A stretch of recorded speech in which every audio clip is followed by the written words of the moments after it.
thought this story couldn't get any messier, hold on to your seats, because allegedly, from behind prison walls, Diddy has now threatened Jay-Z for snitching to the feds. You heard that right? According to legal insiders and recent leaks, Diddy is not just panicking, he's lashing out, and Jay-Z is in the line of fire. If this Diddy saga has you hooked, just wait. More secrets are coming out, more stars are speaking up, and things are only getting wilder from here. So hit that subscribe button right now and stay locked in. Because when the next bombshell drops, you're gonna want to be the first to know, not the last to catch up. This is just the beginning. Let's start with the alleged prison phone call. Yes, another one. This isn't a rumor cooked up in a comment section. This is coming from sources tied to the legal system, who claim that Diddy, already facing charges of sex trafficking and racketeering, was recorded on a monitored prison line suggesting that someone in his circle betrayed him, and that person, Jay-Z. Now, this wouldn't even be worth entertaining, if not for the timing. Jay-Z's civil case, the one filed by the same woman accusing Diddy, was dismissed, quietly, strategically, almost suspiciously. And allegedly, just days before it happened, Diddy was already heard referencing it, saying it would go away, saying they made sure of it. That's not speculation, that's the kind of coincidence that smells like strategy. And it gets darker. In the call, Diddy allegedly says something to the effect of, "He's next. If I go down, I'm taking him with me." Now pause. That alone raises 1,000 questions. Who is he? Is Diddy unraveling, or is this the opening shot in a war between two of the most powerful names in modern hip-hop? Because if Diddy really believes Jay-Z flipped, or even whispered to the feds to save himself, this is about to turn into the dirtiest legal feud in celebrity history. But here's where things get even more twisted. Multiple legal observers have noted that Jay-Z has been eerily silent since Diddy's arrest. No public statements, no denials, no supportive messages, and when the accusations first hit, when Diddy's homes were raided, there was total radio silence from Jay-Z's camp. Not even a standard "we're monitoring the situation," just nothing. And that silence is starting to scream. Because now the streets are talking, lawyers are speculating, even legal YouTubers are analyzing sealed court documents and whispering that someone close to Diddy flipped. Could it be Jay? Could it be someone from Roc Nation? Someone who had access to what was going on at those infamous parties but stayed silent for a while. Let's not forget, this isn't about clout-chasing lawsuits. This is federal court. This is racketeering, not he said, she said. And the feds don't build RICO cases unless they're confident. That means they have paperwork. They have timelines, they have witnesses, and if one of those witnesses has a platinum-selling album and billionaire status, that's a bombshell they're holding close to the chest. Now, let's step back for a second, because people online have asked, why would Diddy threaten Jay-Z? Wouldn't they be allies in this? Brothers in arms? Not necessarily. In fact, that's the problem. These men aren't friends. They're rivals who spent the last 20 years pretending to play nice. They built their empires in parallel, Diddy with Bad Boy and Ciroc, Jay-Z with Roc Nation and Tidal. But behind the scenes, allegedly, it's always been about power. Who gets the exclusive? Who signs the next artist? Who becomes the face of hip-hop entrepreneurship? And now, that old rivalry may have just gone nuclear. Because when you're looking at decades in prison, everyone becomes a threat. And Diddy, he's acting like someone who knows people are trying to save themselves at his expense. Which brings us to the next twist. New York City Mayor Eric Adams. Yes, this again. Because remember, he was indicted just days after Diddy was arrested. And guess what? They're connected. Politically, socially, financially. According to reports, Diddy has hosted fundraisers. Adams has made appearances at Diddy's events. People close to the situation have started asking, was there money exchanged, favors offered? Because if there's a link between a federal indictment and someone sitting in prison with sealed call transcripts, you better believe that's not just a coincidence. Now, let's zoom in on the conditions Diddy is facing right now. This isn't country club prison, he's in Metropolitan Detention Center, known for violence, overcrowding, and inhumane conditions. And as much as people want to debate whether Diddy deserves that treatment, let's be honest, nobody should be in a facility like that. But what's important is this, Diddy isn't being treated like a VIP anymore. The privileges are gone. The hospital runs at midnight? Suspicious. The special security details? Questionable. The fact that he was allegedly granted temporary off-site medical care? Infuriating to other inmates' families who haven't seen their loved ones receive basic treatment. And yet, he's still finding a way to make calls, to plan, to threaten. Because a man like Diddy doesn't stop pulling strings just because he's behind bars. If anything, that's where his most desperate moves happen. Meanwhile, disturbing stories from former associates continue to surface. People are finally speaking. And what they're saying, it's horrifying. Allegations of coercion at his parties, of intimidation, of powerful figures being lured into environments where the lines between partying and power abuse were deliberately blurred. One former security guard described events where guests were too intoxicated to consent. Another ex-assistant claims she was warned never to speak of what happens in the penthouse. And the common thread: Jay-Z was around. Maybe not always, maybe not directly involved, but he knew. That's what people are saying. That's the quiet, terrifying part. He knew, and he didn't speak until he had to. Which brings us back to the title of this whole thing. Is Jay-Z on the run? Not literally, of course, but symbolically? Absolutely. He's running from the narrative, from the connection, from the spotlight that's creeping dangerously close to his own empire. And maybe, just maybe, from the consequences of what he saw and didn't say. Because the truth is, when someone like Diddy threatens to take you with him, it's not empty bravado, it's desperation, it's a message, it's a warning. If I fall, you're falling too. And the question isn't whether Jay-Z is guilty. The question is whether he can stay clean in the public eye while the walls cave in around him. Because the court of law isn't the only one watching anymore. The court of public opinion is wide awake. And for once, it's not falling for the distraction, the flashy suits, the mogul narratives, the curated silence. People want answers. Where were the protectors? Where were the allies? Where were the men who claimed to be leaders, visionaries, fathers, husbands, when women were allegedly being trafficked, silenced, and exploited in the same circles they drank champagne in? You can't brand yourself as a cultural savior when the culture you helped shape is now collapsing under decades of secrets. So now, we wait for the next leak, for the next witness, for the next phone call that somehow ends up in the hands of prosecutors. Because Diddy isn't done talking, and Jay-Z, he might not be done running. If you've been following this Diddy spiral and think the worst is behind us, let me stop you right there, because the fallout is now radiating outwards, and the next layer is about how the entire entertainment system is responding behind closed doors. Spoiler alert, it's not with integrity, it's with full-scale panic. Let's start with the back-channel meetings happening at record labels, law firms, and PR agencies across Los Angeles and New York.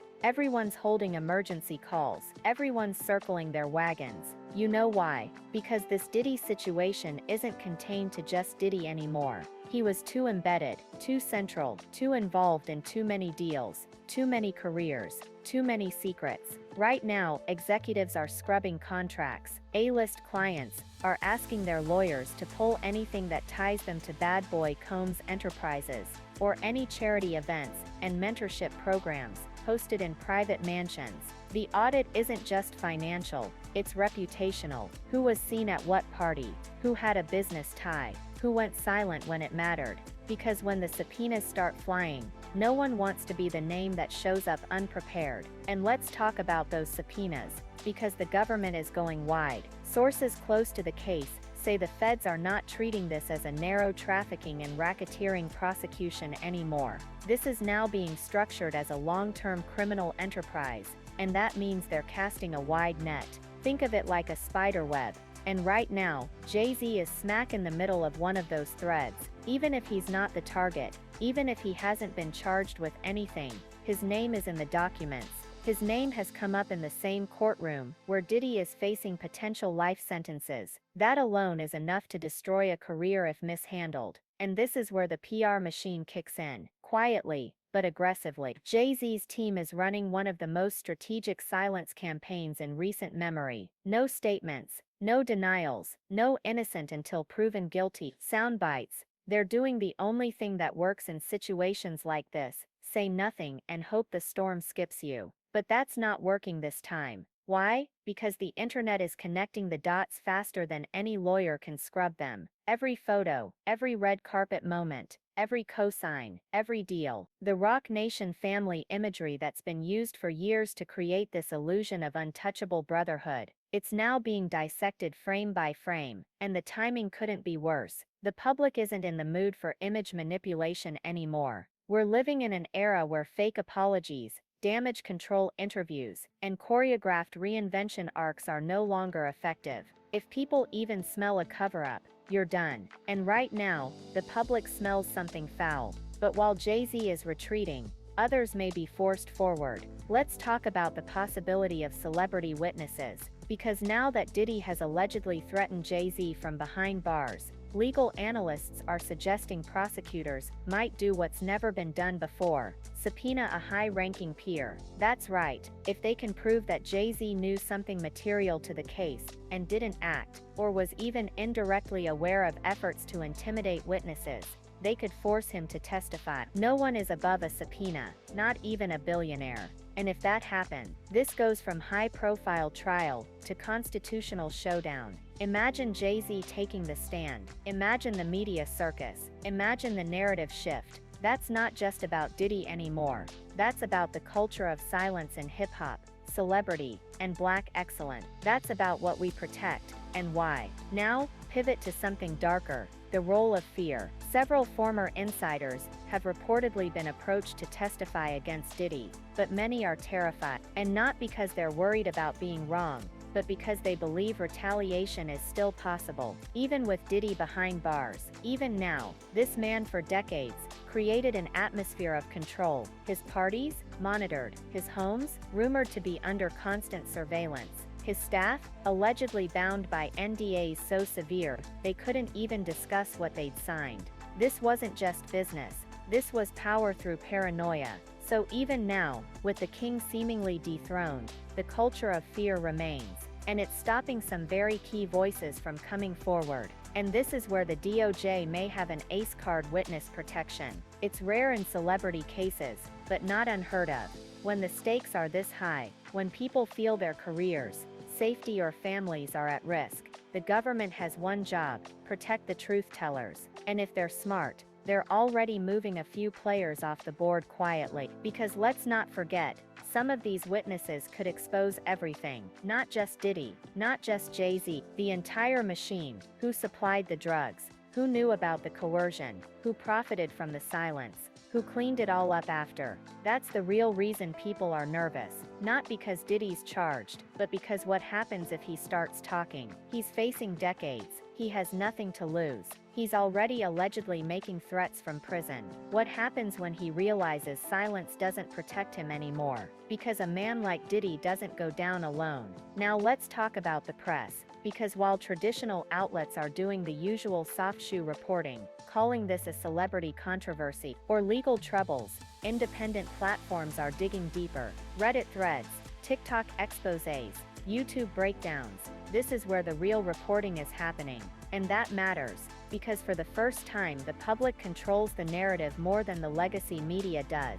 And that's dangerous for celebrities who relied on friendly editors to bury bad stories.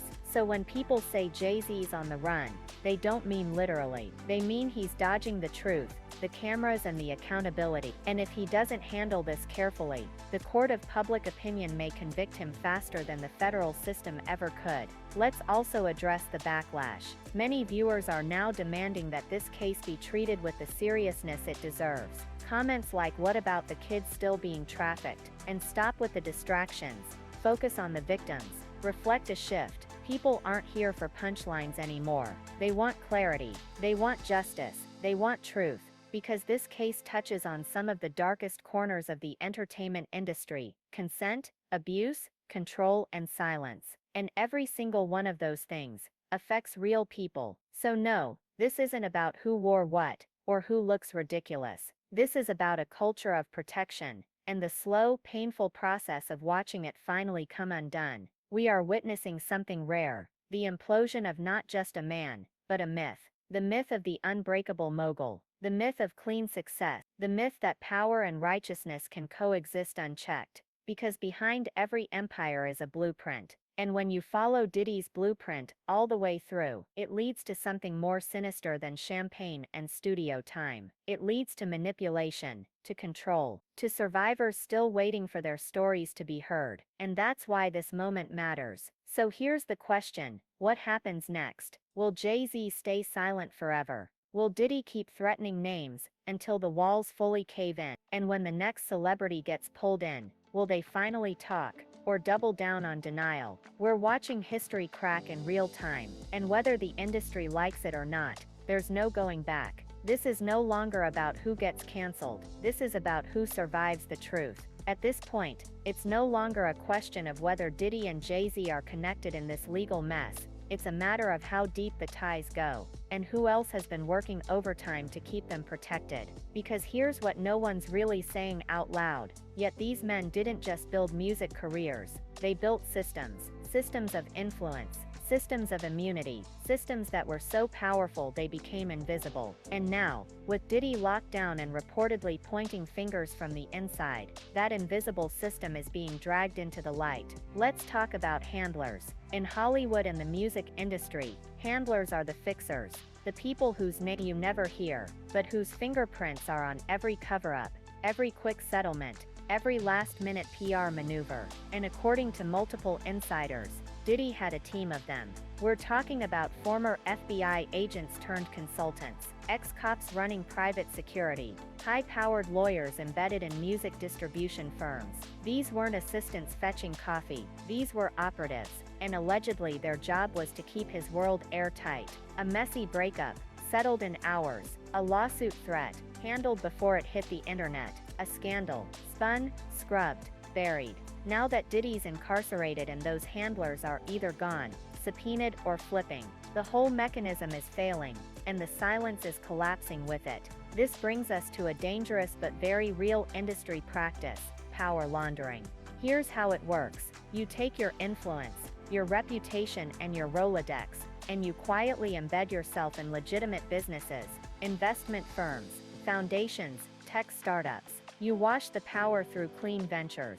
You become a stakeholder, a silent partner, a philanthropic face, and before long, your past disappears behind a wall of LLCs and private equity shields. Both Diddy and Jay-Z have done this brilliantly over the years. They've turned their brands into empires, their empires into equity, and their equity into armor. But what happens when one of those empires starts to rot from the inside? Because now, prosecutors aren't just looking at Diddy the man, they're looking at Diddy the machine. And when you chase the money, you find the people who helped build it. The investors, the collaborators, the brands, the executives. You think Revolt TV existed in a vacuum? That Ciroc deals and fashion collabs happened without vetting. You think Jay-Z launching champagne lines, sports agencies, and billion-dollar music platforms didn't bring him into contact with some of the same associates Diddy's now allegedly calling out? Wake up. This isn't about a beef between two moguls. This is an ecosystem facing extinction. Now let's pivot to what's happening legally in the background. And believe me, it's not quiet. There's something you need to understand about civil cases in these kinds of scandals. The settlement strategy is just as aggressive as the defense strategy. And what's happening now is that a string of civil suits involving Diddy, some connected to Jay-Z, are being systematically closed, dismissed, or settled quietly. The language in court documents, carefully vague, resolved to the satisfaction of both parties, dismissed without prejudice, terms confidential. You know what that means. Someone paid to make it go away, and when it vanishes that quickly, someone paid a lot. But why? Why settle now? Because when a federal case is active, every civil case becomes a liability. You don't want depositions creating new records. You don't want discovery revealing texts and emails that could be subpoenaed by prosecutors. You don't want multiple witnesses contradicting each other in public before the feds have their case solidified. So what do? You shut it all down, fast, quiet, efficient. But here's the catch: when you settle too quickly, you raise suspicion. And right now, suspicion is boiling. Even legal observers are starting to wonder, are these settlements a defense move, or a containment move? Is someone trying to control the narrative before it reaches critical mass? And let's talk about narrative, because that's where this war is really being fought. While the courtroom battles continue, the real fight is for public perception. Diddy and Jay-Z didn't just build business empires, they built brand identities, icons, cultural leaders, black excellence personified. But when those same icons are now tied to serious allegations, human trafficking, coercion, witness tampering, government corruption, how do you maintain the illusion? You launch a counter-campaign, and allegedly that's already underway. Behind the scenes, there are attempts to reshape the story, shift focus onto political targeting, question the credibility of accusers, highlight charitable work, lean on racial injustice talking points, not to support victims, but to shield power. It's a dangerous distortion. Because yes, racism in the justice system is real, but using it as a defense for elite billionaires, with decades of unchecked power, that's not advocacy, that's manipulation, and people are starting to see through it. In fact, that's what makes this moment different. We're watching the culture evolve in real time. People are no longer taking "he's a legend" as a valid excuse.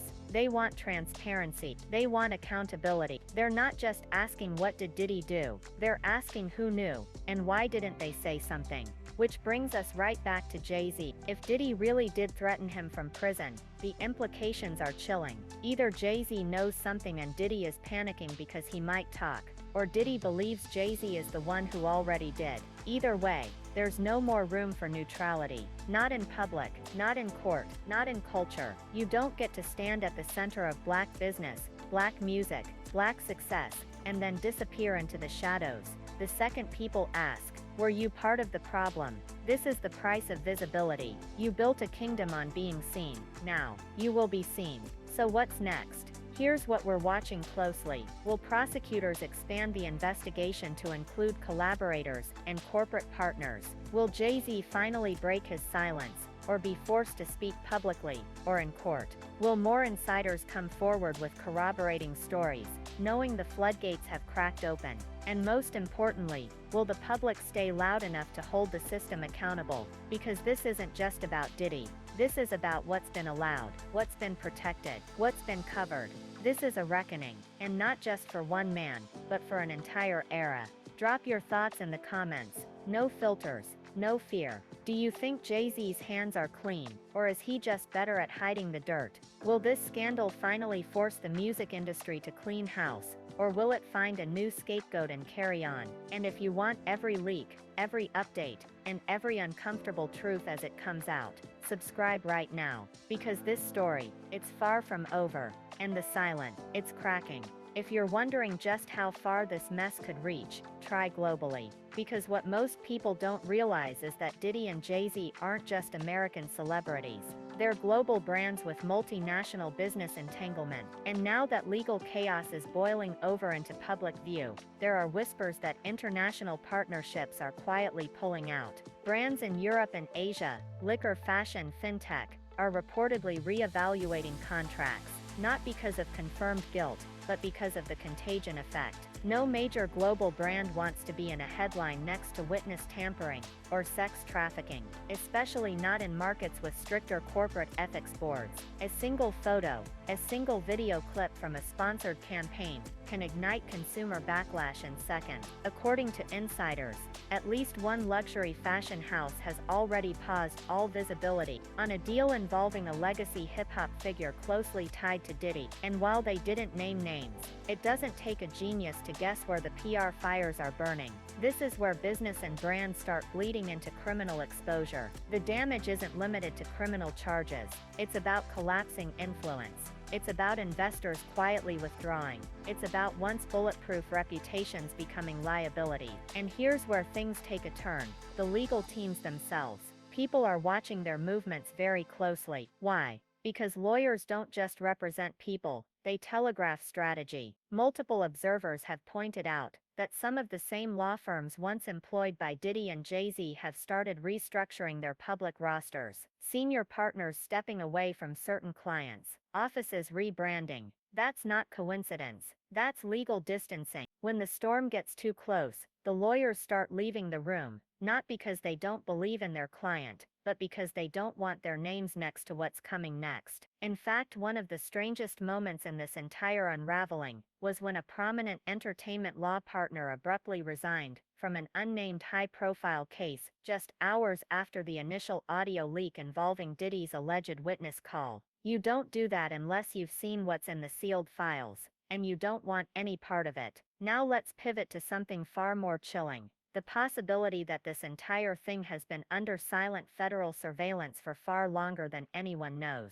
Some former investigators are speculating that the DOJ's knowledge of the party culture, the guest lists, the NDA patterns, the money trails, it's too detailed, meaning they weren't working off leaks, they were watching, maybe for years, and that introduces a terrifying possibility. Someone wore a wire, maybe more than one person, because building a federal RICO case against a high-profile mogul requires painstaking, layered, live evidence, surveillance, testimony, timestamps, digital records, possibly sting operations. That's why people are panicking behind the scenes. That's why even those who've said nothing publicly are lawyering up quietly. Because if the government was watching this long, they weren't just watching Diddy, they were watching the environment that allowed him to operate.